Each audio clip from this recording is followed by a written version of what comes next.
what it takes to tidy up our own living room. But the professional industry operates on a much larger scale, expanding that familiar routine into massive, multi-story operations. Think about the businesses, hospitals, and households across countries like the UK, the US, Canada, and Australia. Nearly every single one of them relies on professional services to stay clean and safe.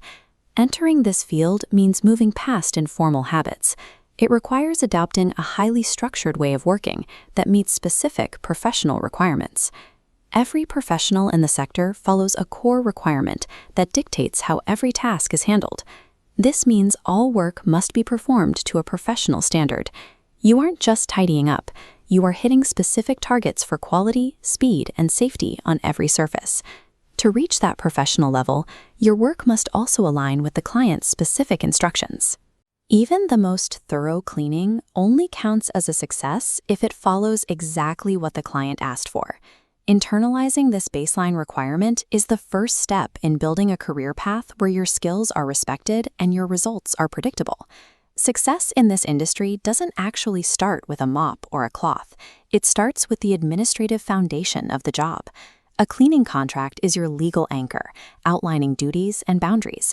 It defines your working conditions, settings, and equipment.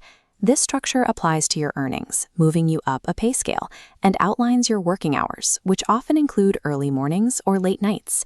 Because this work is physically demanding, taking holidays is a key part of your agreement. Scheduled leave is built in to help you stay healthy and avoid burnout over time.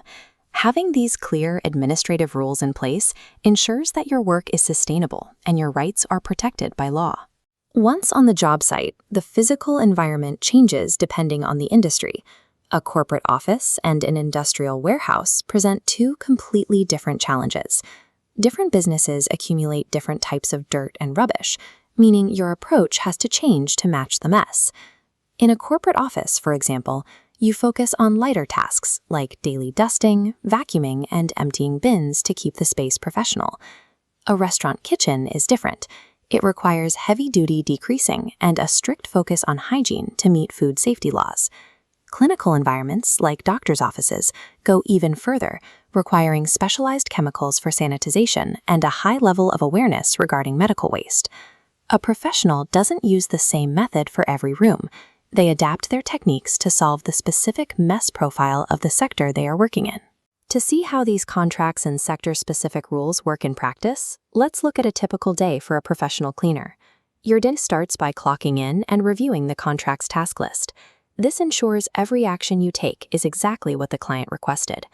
As the shift progresses, you apply the specific cleaning techniques required for that sector, while maintaining a high standard of quality across every task. At the end of your shift, you perform final quality checks. Once everything is verified, you clock out, completing the hours defined in your agreement. Each completed shift is a step toward your next pay bracket.